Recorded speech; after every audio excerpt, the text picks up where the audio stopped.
Olá, sejam todas e todos bem-vindos para mais um Car Talks comigo, professor Alberto Papaléu. Bem, o tema da nossa conversa de hoje é pragmatismo jurídico.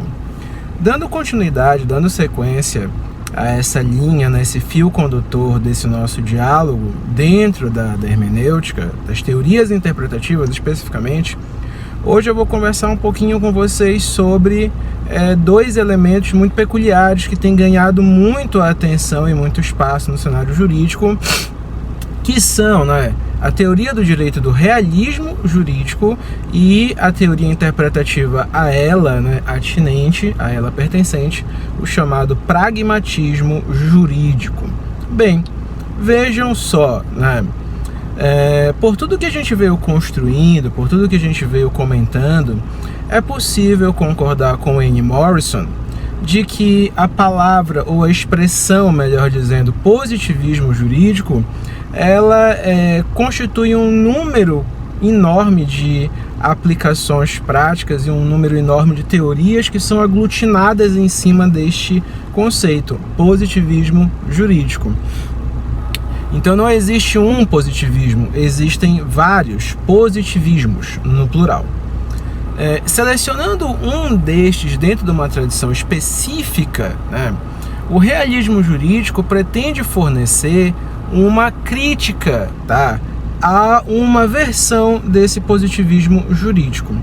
Pois bem, essa versão é a versão clássica que surge em resposta ao justnaturalismo, Então a gente fala aqui de um positivismo normativista, a gente fala aqui de uma ideia primeva de positivismo que vai ser derivada das reflexões dos nominalistas, derivada das reflexões da escola histórica do direito, do historicismo alemão e também do formalismo jurídico, que nós já tivemos a oportunidade de conversar um pouquinho nos vídeos passados. Então a resposta que o realismo jurídico vai fornecer, ela pode ser dividida em torno de três grandes argumentos. O primeiro argumento é o que nós podemos chamar de uma crítica lógica. Partindo aqui de um pressuposto de que o positivismo ele vai tentar reunir um conjunto normativo dentro de normas expressas em regras do seu texto e tal, por pessoas, por indivíduos que compõem um Congresso Nacional, que compõem o Parlamento, a experiência desses indivíduos ela sempre é particular. Se a experiência desses indivíduos sempre é particular, então presume-se que eles não teriam condições ou capacidade de desenvolver e criar normas e regras que teriam uma pretensão de aplicação universal. Isso daqui é o que nós podemos chamar de uma grande de uma crítica lógica, por uma impossibilidade de serem deduzidos de conhecimento particular universalidade. Você pode encontrar esse argumento bem desenvolvido com Thomas More, com David Hume, o cético escocês, e pode ser também compreendido uma leitura da falácia do direito natural ou da lei natural. De fato, o que se quer argumentar aqui na crítica lógica é que se o seu conhecimento ele deriva de particularidades, como pode você constituir algo com uma pretensão de universalidade? Então essa pergunta, essa dúvida vai ser colocada no âmbito da cogitação do realismo jurídico para fins de uma crítica ao positivismo. A segunda crítica que vai ser trazida aqui pelo realismo jurídico é a chamada crítica psicológica. Essa segunda crítica, ela se coloca no sentido de demonstrar que todas as vezes que você diz que um ordenamento jurídico é constituído por normas ou ele é constituído por regras, os juízes eles se vinculam a fornecer uma resposta nos limites e dentro do contexto dessas normas, dessas regras, no ordenamento jurídico. Então, basicamente, o que acontece é que diante de um caso concreto, o juiz ele sempre vai tentar buscar uma resposta normativa. Ele vai sempre tentar buscar uma resposta que está contida dentro do ordenamento jurídico. Ou seja, todas as respostas que ele vai dar tá, partem do pressuposto de que é necessário que ele encontre primeiro uma referência no ordenamento jurídico para que depois ele possa argumentar em favor dessa referência. Então significa dizer basicamente que se existe uma resposta certa para o caso, essa resposta necessariamente está contida dentro do ordenamento jurídico ou autorizada pelo ordenamento jurídico. Ou seja, ele está limitado. Então, essa crítica vai deduzir que ele, todas as vezes, por essa limitação, por essa vinculação, ele sempre primeiro decide para depois motivar. Quando, na verdade, o processo decisório deveria ser um misto de ir decidindo enquanto motiva, né? Que essa é a crítica psicológica do realismo jurídico. Os juízes e juízas, indistintamente, primeiro decidem que o direito está vinculado a este artigo e depois eles motivam por quê, tá? E isto seria completamente precipitado do ponto de vista, né, do realismo jurídico. E a última crítica, esta talvez mais importante para nós na manhã de hoje, é a chamada crítica social.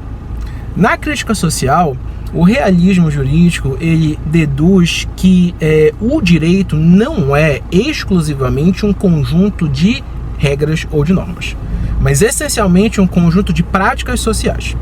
São as práticas sociais reiteradas tomadas dentro da sociedade, são as práticas sociais reiteradas tomadas pelos tribunais no ato de delimitar um direito.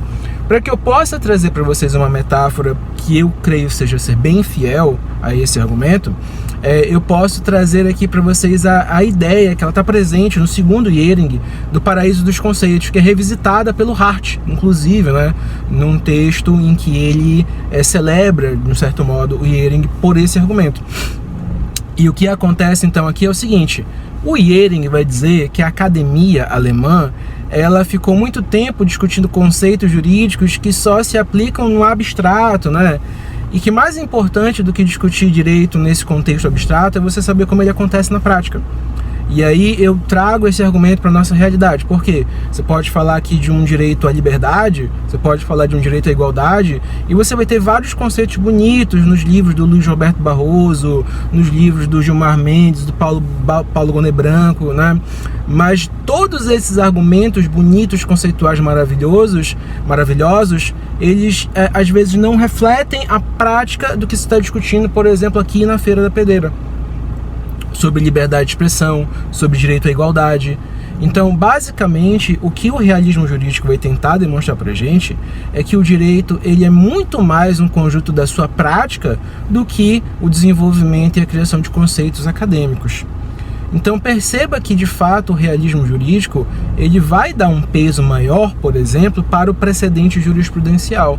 Ele vai dar um peso maior para o costume. Ele vai dar um peso maior para o processo de reconhecimento e validação do direito, que é tradicionalmente vinculado ao que nós chamamos de uma tradição jurídica anglo-saxônica. E aqui você encontra um leque, né, de possibilidades muito interessantes para discutir sobre a natureza do direito. E é justamente dentro desse contexto que vai se desenvolver a teoria do pragmatismo jurídico. Veja só, nós estamos diante de uma necessidade de interpretar o direito e aplicar o direito enquanto um fenômeno que é socialmente contingenciado. Esse aqui é o grande ponto, é a grande questão aqui. Então, muitos juízes, especialmente na década de 30, nos Estados Unidos, eles começam um movimento, né, para desenvolver aqui uma teoria da aplicação do direito, tá? Uma teoria da decisão jurídica, que aqui no Brasil é tratada como uma teoria interpretativa. Essa chamada teoria do pragmatismo jurídico, ela pode ser explicada de uma maneira bem didática da seguinte maneira, tá? Você vai tomar 3 passos para que você possa chegar numa decisão pragmatista. O passo número 1 é o que nós chamamos de contextualismo, tá? Passo número 1, contextualismo. O contextualismo consiste na tentativa de descrição sem avaliação, na tentativa de descrição de todas as ações humanas que estão envolvidas no processo. Imagina só então a seguinte situação, tá? Fulano bateu o carro de ciclano, tá? portanto lhe causou um dano. Já avaliamos isso no vídeo anterior, quando eu falei sobre subsunção. Para o pragmatismo jurídico, nessa primeira etapa, nesse primeiro passo, tá, o contextualismo, importa que eu descreva minuciosamente todos os atos de fulano e ciclano que consecutiram neste dano, que consecutiram nesta colisão, consecutiram nesta batida. Tá? Então eu vou dizer que o fulano, sujeito A, ele estava saindo da missa, não tinha ninguém esperando ele em casa, ele não estava com pressa, não estava com fome, então ele foi tranquilamente dirigindo para casa dele, parou no sinal vermelho e estava esperando o sinal abrir para ele poder ir para casa dele. Enquanto o ciclano, né, B, ele estava assistindo uma partida de jogo de futebol num bar, estava bebendo, o time dele perdeu, e aí ele foi chateado para casa porque a esposa dele estava ligando para ele e ele não atendia, né? Então foi com pressa, não viu que o sinal estava fechado porque estava alcoolizado, estava no telefone e colidiu com o ciclano. Perceba que até aqui só foi feita uma descrição do comportamento dos dois cidadãos que estão aqui envolvidos no processo. O contextualismo, ele começa com esse passo, essa descrição minuciosa de todos os, todo o contexto, a descrição minuciosa de todo o comportamento humano que estava envolvido ali naquele determinado processo, tá? O segundo passo é o que nós chamamos de consequencialismo. O consequencialismo, ele consiste, agora sim, né, numa projeção, numa expectativa e numa avaliação de quais são as respostas possíveis e quais seriam as suas consequências. Aqui ainda não há seleção de uma decisão, há apenas a sua enumeração. Então eu poderia dizer o seguinte: eu posso condenar o ciclano, né, que foi o sujeito, o B, que bateu o carro, que estava alcoolizado assistindo jogo de futebol, né, e no telefone falando com a esposa. Eu posso condená-lo ao pagamento de danos materiais e morais, ou eu posso absolvê-lo do pagamento de danos materiais ou morais. Considerando todo esse contexto aqui, imagine que o ciclano, que é o B, ele tem menor poder aquisitivo em relação a fulano, que é o A, que teve o veículo batido. Então imagine que ciclano B dirige um Fusca e fulano A dirige um Camaro, entendeu? Então o cara que dirige o Fusca bateu no cara que dirige o Camaro. Se eu condenar o fulano ao pagamento de dano moral e material, o ciclano, perdão, ao pagamento de dano moral e material, ele tendo um poder aquisitivo menor em comparação ao fulano, agora sim, tá? Ele terá como consequência o fato de que o condenado, né, que já tem um menor poder aquisitivo, ele ficará mais pobre ainda. Agora, se eu absolvê-lo, né, nós teremos uma manutenção do status quo, no qual o fulano continua sendo mais rico e o ciclano agora continua no mesmo nível, sem, né, diminuir, porque vai ter que pagar uma indenização para fulano. Então essas são consequências das decisões que eu posso tomar, beleza? Agora, perceba que se eu deixo de condenar o sujeito do Fusca, eu posso estar autorizando pessoas que têm menor poder aquisitivo a cometer danos contra pessoas que têm maior poder aquisitivo. E isso também é uma consequência da minha decisão no caso de absolvê-lo. Tomados esses dois passos, aí vamos para o terceiro passo, que é o chamado antifundacionismo.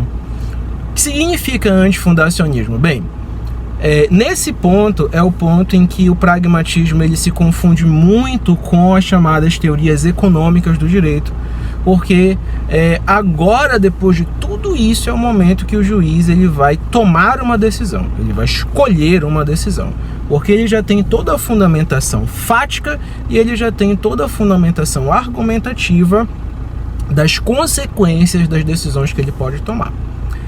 Só que o juiz ou a juíza, quando eles vão tomar essa decisão, eles não podem estar, por implicação do antifundacionismo, tomando essas decisões vinculados ou pautados em valores metafísicos. Ou seja, ele não pode alegar que essa decisão é tomada por conta da moralidade. Ele não pode alegar que essa decisão é tomada por conta de um sentimento de justiça, ou por um ideal de justiça, ou por um princípio da lei natural. Tá? Ele ficaria pelo antifundacionismo impossibilitado de dizer que o resultado dessa reflexão vai tomar como critério de escolha e seleção algum valor. Na verdade, o antifundacionismo vai requerer do juiz que escolha uma dessas decisões usando como régua o princípio da utilidade da decisão. Ou seja, distribuição do maior número de felicidade para o maior número de pessoas, tá? Na fórmula clássica do utilitarismo.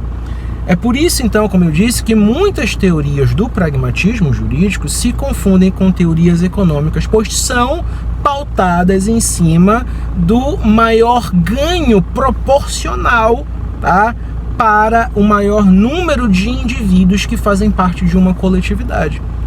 Para o pragmatismo jurídico, é por isso, então, que se condena pessoas ao pagamento de dano material ou dano moral.